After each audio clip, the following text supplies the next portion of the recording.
창세기 13장 1절부터 13절까지의 말씀을 통해 은혜 나누기를 원합니다.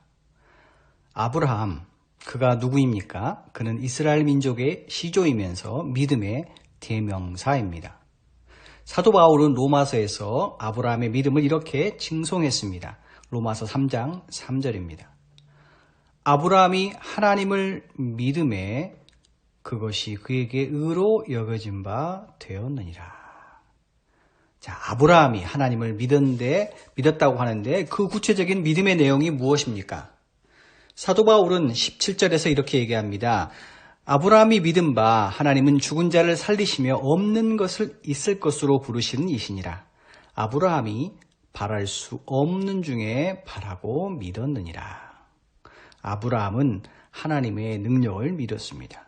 하나님께서는 죽은 자를 살리실 것을 믿었습니다. 하나님께서 없는 것을 있게 하시는 분으로 믿었습니다. 그러기에 아브라함은 자기 자신은 할 수 없지만 하나님께서 하실 것을 믿었습니다.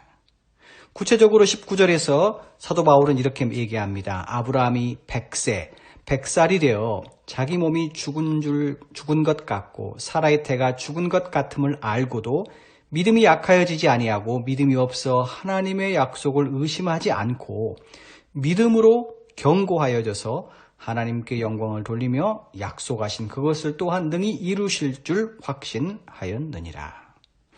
구체적으로 아브라함은 100세가 되어서 그가 자식을 낳을 수 없는 상황에서조차도 믿음을 가지고 하나님이 그에게 약속하신 것을 견고히 잡았습니다.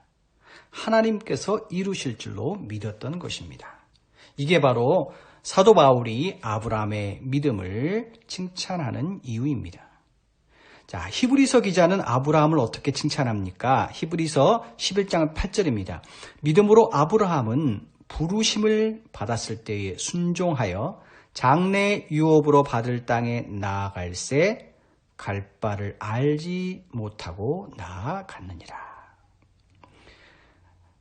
히브리서 기자가 아브라함을 칭찬하는 이유는 바로 여기에 있습니다. 그것은 하나님께서 아브라함을 부르실 때에 아브라함은 순종했다라고 하는 것입니다.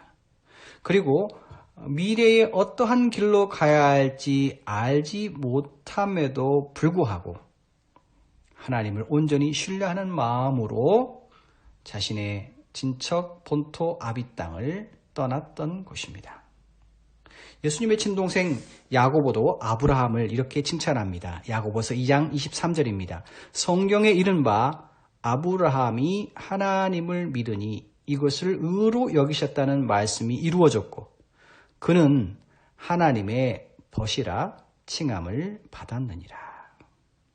야고보는 아브라함의 믿음을 칭찬하면서 아브라함을 하나님의 친구라고 얘기하기까지 합니다. 오늘 본문의 이야기는 바로 믿음의 조상 그 아브라함과 그의 조카 롯의 헤어짐에 관한 내용입니다. 먼저 아브라함의 가족 관계를 살펴보아야 합니다. 그의 아버지는 데라입니다. 데라에게는 세 아들이 있었습니다. 아브라함이 첫째, 둘째는 나홀, 셋째는 하란입니다. 막내 하란은 결혼 후 롯을 낳고 아버지 데라보다 먼저 고향 갈대아 우르에서 죽게 됩니다. 첫째 아들인 아브라함은 그때부터 그의 조카 롯을 양육한 것으로 추정해 볼 수 있습니다. 사건의 발단은 이렇습니다. 5절과 6절입니다. 아브라함의 일행 롯도 양과 소와 장막이 있으므로 그 땅이 그들이 동거하기에 넉넉하지 못하였으니 이는 그들의 소유가 많아서 동거할 수 없었음이니라. 내용인즉 이렇습니다. 하나님께서 아브라함을 축복하셨습니다. 하나님께서 그와 함께한 롯도 축복하셨습니다. 그들의 소유가 많아졌습니다. 그들의 가축, 양과 소를 관리하는 목자들이 서로 다투게 되는 불상사가 일어난 것입니다. 아브라함이 조카 롯에게 먼저 손을 내밀어 해결의 방법을 제시합니다. 본문 8절과 9절입니다. 아브라함이 롯에게 이르되 우리는 한 친족이라 나나 너나 내 목자나 너 목자나 서로 다투게 하지 말자. 내 앞에 온 땅이 있지 아니하냐 나를 떠나가라. 네가 저하면 나는 우하고 네가 우하면 나는 좌하리라. 아브라함의 답이 무엇입니까? 그것은 이제 서로 흩어질 때가 됐다. 이제 서로 각자 독립할 때가 되었다라는 의미입니다. 솔로몬의 전도서의 이러한 내용을 여러분 기억하실 것입니다. 천하 만사가 다 때가 있나니 울 때가 있고 웃을 때가 있으며 돌을 던져버릴 때가 있고 돌을 거둘 때가 있으며 안을 때가 있고 아는 일을 멀리할 때가 있으며 지킬 때가 있고 버릴 때가 있느니라. 그렇죠. 모든 일이 다 적당한 타이밍, 때가 있는 것입니다. 그런데 아브라함과 롯은 이제 헤어질 때가 된 것입니다. 교회 역사 속에서도 이와 비슷한 경우가 등장합니다. 사도 바울과 바나바가 한 팀이 되어 선교 여행을 잘 하였습니다. 그러나 때가 되어서 이들도 갈라서게 됩니다. 그리하여 사도 바울은 실라와 함께 바나바는 마가와 함께 새로운 각자의 길을 간 것입니다. 그게 바로 사도행전 15장 37절 이후의 내용이기도 합니다. 자, 다시 본문으로 돌아와서 롯이 어떤 선택을 하는지 보십시다. 본문 10절입니다.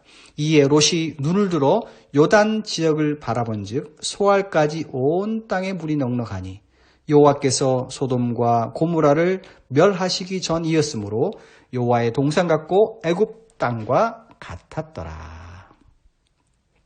사랑하는 성도 여러분, 롯의 안목, 무엇을 보는 것, 다시 말해서 선택의 기준이 무엇입니까? 창세기 기자는 이렇게 말합니다. 온 땅에 물이 넉넉하다. 물이 유목민과 농경사회에 꼭 필수한 자원임을 우리는 잘 알고 있습니다. 롯은 자기 자신에게 필요한 것만을 소유하고 싶었습니다. 자신의 욕구에만 충실했습니다. 창세기 기자는 13절에 이렇게 증언합니다. 소돔 사람은 여호와 앞에 악하며 큰 죄인이었더라. 다시 말해서 롯은 하나님의 뜻과 하나님의 계획에는 관심이 없었던 것입니다. 롯의 선택, 롯이 선택한 땅, 소돔 땅은 결국 하나님의 심판으로 멸망에 이르게 됩니다. 후에 에스겔 선지자는 소돔 땅의 최후를 이렇게 보도합니다. 소돔의 죄악은 이러하다. 소돔과 그의 딸들은 교만하였다. 양식이 많아서 배부르고 한가하여 평안하게 살면서도 가난하고 못 사는 사람들의 손을 붙잡아 주지 않았다. 오히려 그들은 교만하였으며 하나님 앞에 역겨운 일을 하였다. 소돔은 물질적으로 풍요했습니다. 그러나 그들은 가난하고 힘든 자에게 자비를 베풀지 않았습니다. 그들은 오히려 교만하여서 하나님이 싫어하시는 역겨운 일들을 함으로 인하여 하나님의 심판, 멸망에 이르게 된 것입니다. 여러분의 선택을 곰곰이 살펴보시길 바랍니다. 우리는 매 순간 매일매일 어떠한 선택을 하고 있는지 간절히 바라기는 하나님 보시기에 합당한 것을 선택할 수 있는 지혜와 안목 그리고 용기가 함께 하시기를 축원합니다. 더 나아가서 예수 그리스도처럼 온 인류를 위한 구원의 길 십자가를 선택할 수 있는 성숙한 인격과 성숙한 믿음이 여러분의 믿음이 될 수 있기를 간절히 부탁하며 축복드립니다.